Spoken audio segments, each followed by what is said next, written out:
de l'eau dans le vin. Non pas moi toutefois, mais la grâce de Dieu qui est en moi. Donc si je mets un peu de l'eau dans le vin pour respecter les serviteurs qui n'ont pas encore fait ce que j'ai fait, ce n'est pas de l'arrogance, je dis seulement ce que j'ai fait. Mais Pasteur Albert, permettez que je termine avec oui. Donc, je fais 15 ans à la tête d'une église, je ne dirais pas que j'en ai fait 13. Mais vous êtes parti de cette église.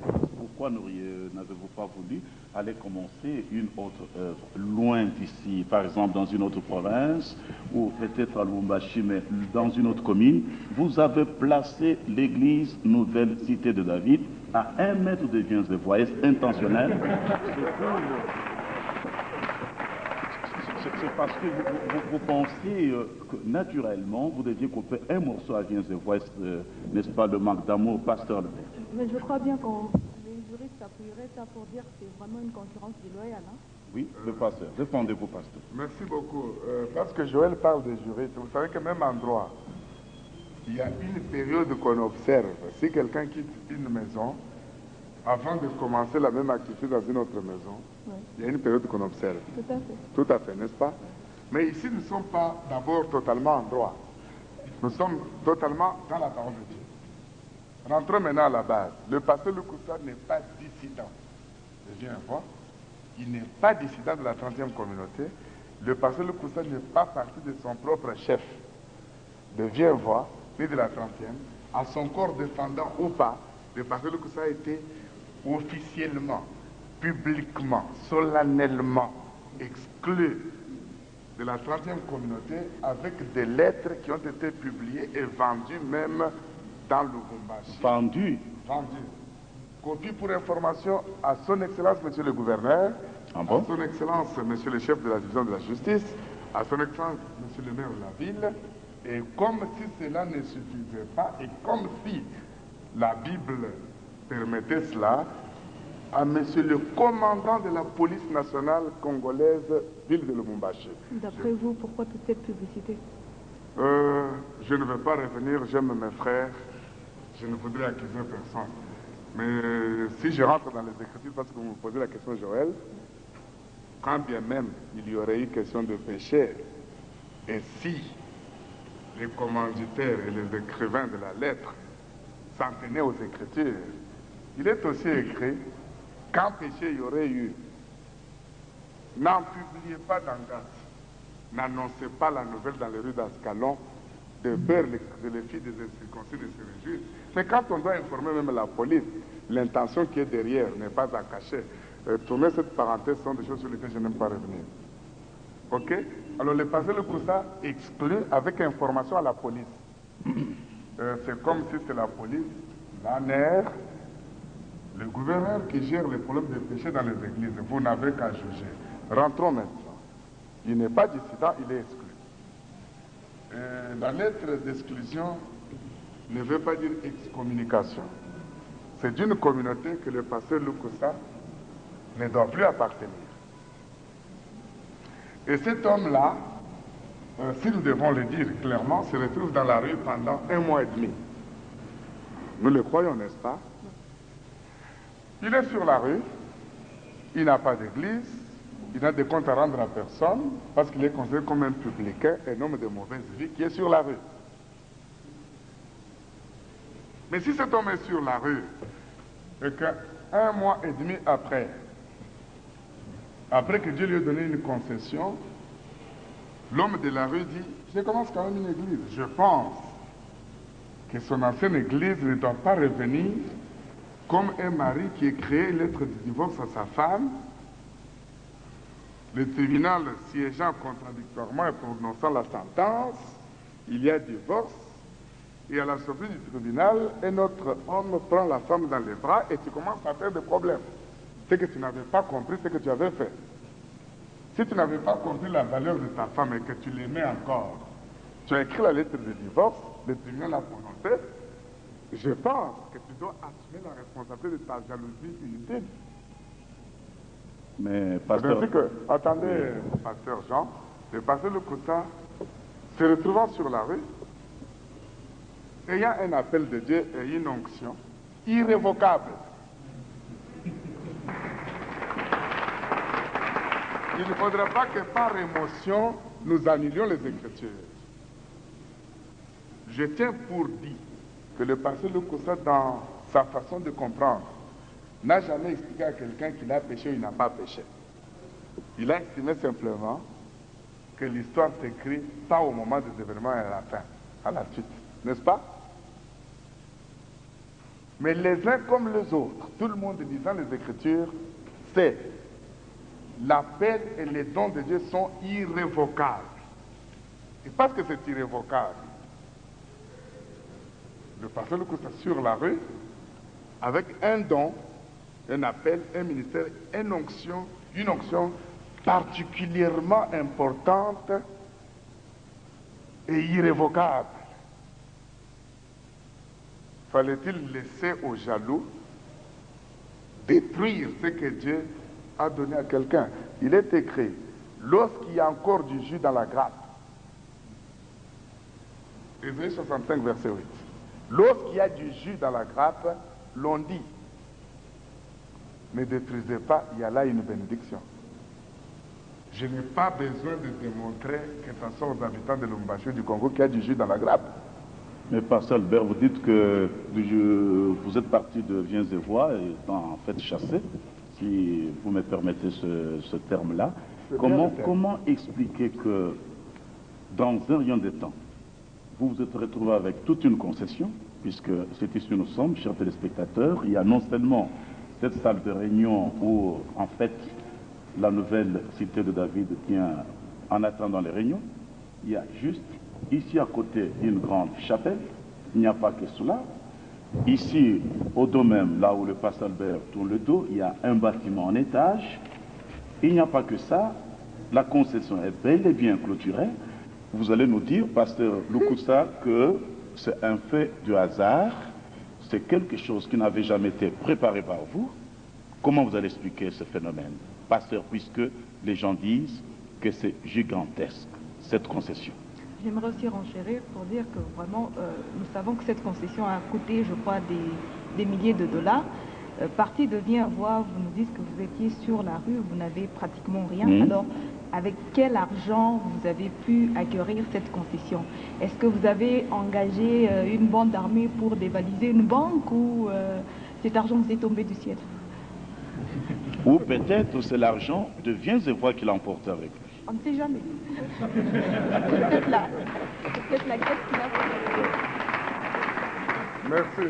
L'argent de Viens-et-Voix, d'abord, vous commencez par le bas.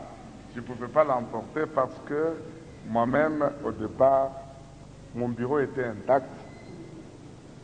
Et si je savais que je n'allais plus jamais rentrer dans Viens-et-Voix, j'aurais pris ce qui était dans mon bureau. Tu es mon jeune frère, ça il faut aussi le dire. Celui qui est allé déménager, ou du moins prendre les objets de mon bureau, mes objets personnels, c'est Manseba que tout le monde connaît ici, 2 mois après. Donc ce qui fait qu'il n'y a pas eu préparation dans ces choses. Deuxièmement, comme je vous l'ai dit, je n'avais aucune intention, en dépit des convictions et des révélations, de partir de Viens-et-Voix, une église que j'ai beaucoup aimée et que j'aime jusqu'à ce jour. Donc, il n'y a pas eu quelque chose de préparé.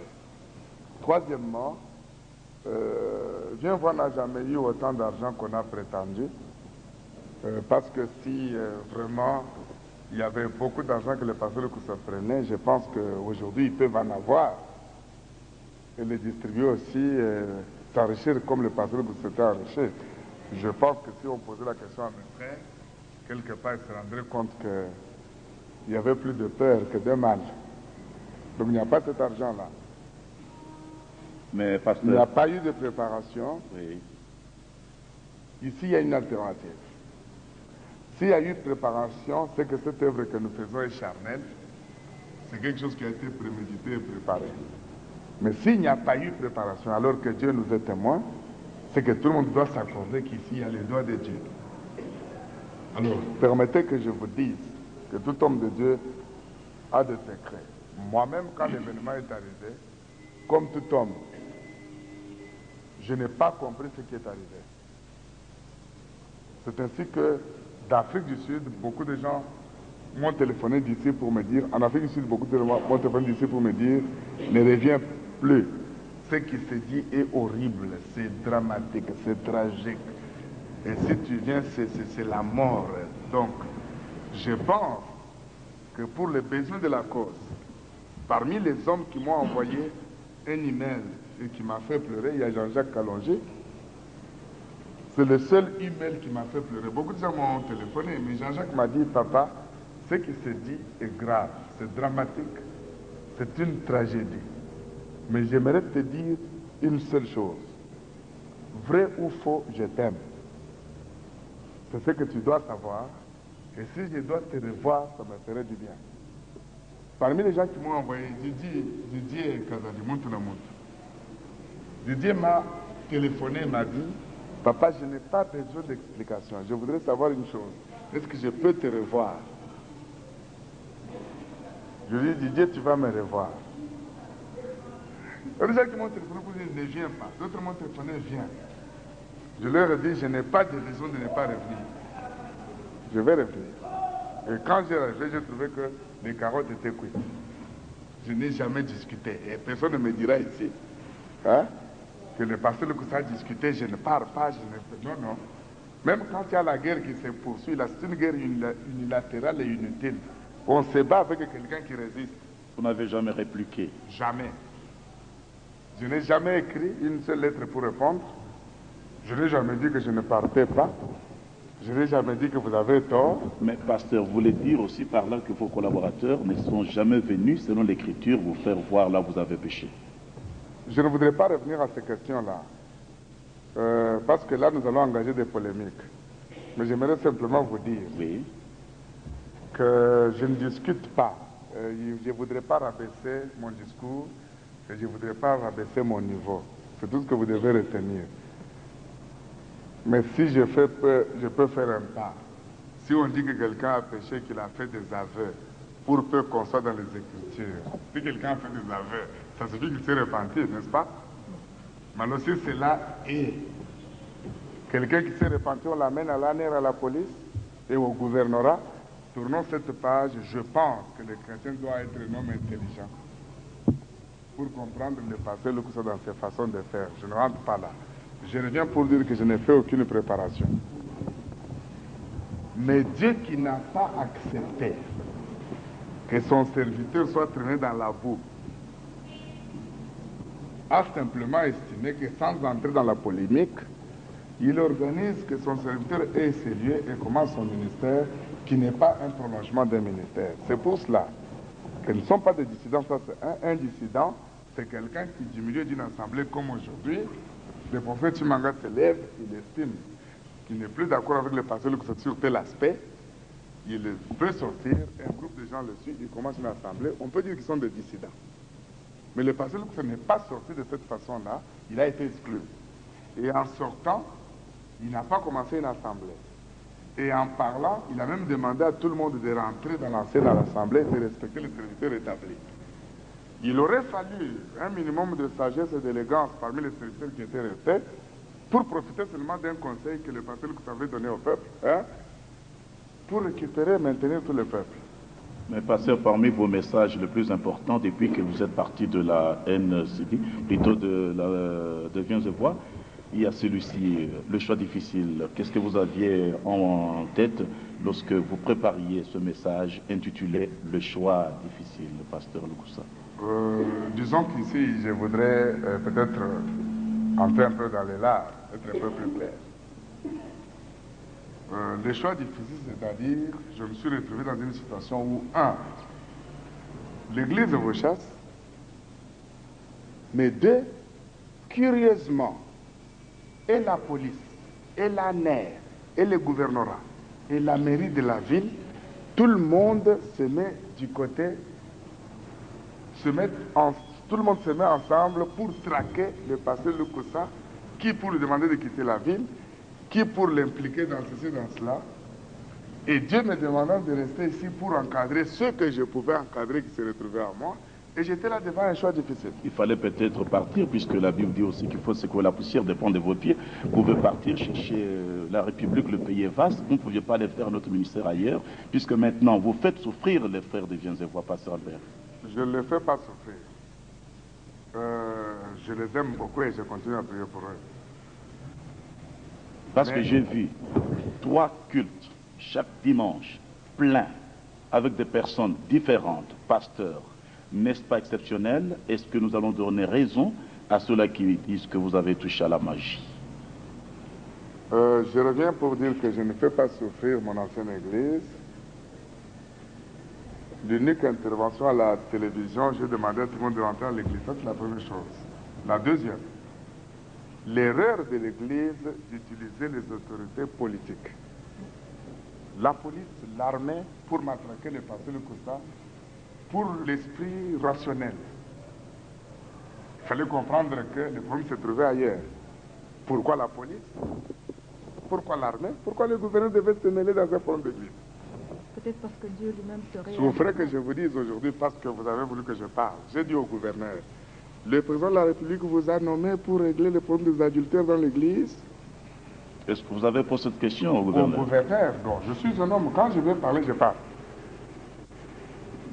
Je dis, et puis, donc vous êtes établi pour ça, vous ne vous rendez pas compte que quelque part, vous consacrez la faiblesse de mon église d'origine qui doit vous utiliser pour me faire partir. Mais quelle a été sa réaction? Qu'est-ce qui pouvait être sa réaction? Bien sûr, je vous ai dit lors du premier interview qui a raté que je cache les dessous pour protéger les peuples. Mais vous n'avez pas peur, pasteur Albert, que l'on mette un jour la main sur vous? On a déjà mis la main sur moi quand je n'avais rien fait. Et si on mettait la main sur moi aujourd'hui, ça sera toujours la même chose de l'arbitraire. Donc je suis arrivé au niveau, quand je parle des choix difficiles, en fait c'est quoi? Ça signifie que j'ai fait. Que si on veut me faire du mal, on me fera du mal sans raison. Maintenant, légèrement les gants. Je ne voudrais pas entrer dans les larmes. Si ce n'était qu'un problème d'adultère dans l'église, un homme chrétien conscient, il allait se poser la question, mais si ce n'était que ça, l'ANER s'est mêlée pourquoi? Si ce n'était que ça, la police a été contactée, vous êtes témoin.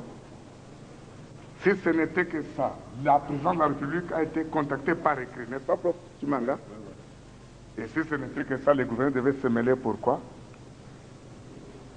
C'est pour vous dire, dans les choses de Dieu, il y a les dessous que nous ne pouvons pas révéler. Hein? Servons le Seigneur. Raisonnons, même ceux qui nous écoutent maintenant. Si ce n'était qu'un problème d'adultère, et alors le gouverneur, c'est quoi? C'est ainsi que pour une fois que je suis intervenu devant cette assemblée, j'ai dit les autorités de cette ville devaient se gêner. Je l'ai dit, n'est-ce pas? Il y a des choses que je ne dois pas faire. Je suis allé loin. Et je n'ai plus peur. Vous savez, quand les gens vous ont trop malmené, à un moment donné, vous devenez comme une carapace. Bon, le pasteur Loko, ça veut dire qu'il est immunisé maintenant contre les attaques. Chers téléspectateurs, nous vous rappelons que nous sommes ici à la nouvelle cité de David Joly, plutôt Joël, Joly, je crois Bijou aussi, si cela est le synonyme. Tout ça, c'est vous. Vous avez la parole, Joly. Non, justement, je voulais juste intervenir sur ce qu'il vient de dire. Donc, c'est donc vrai ce qu'on dit.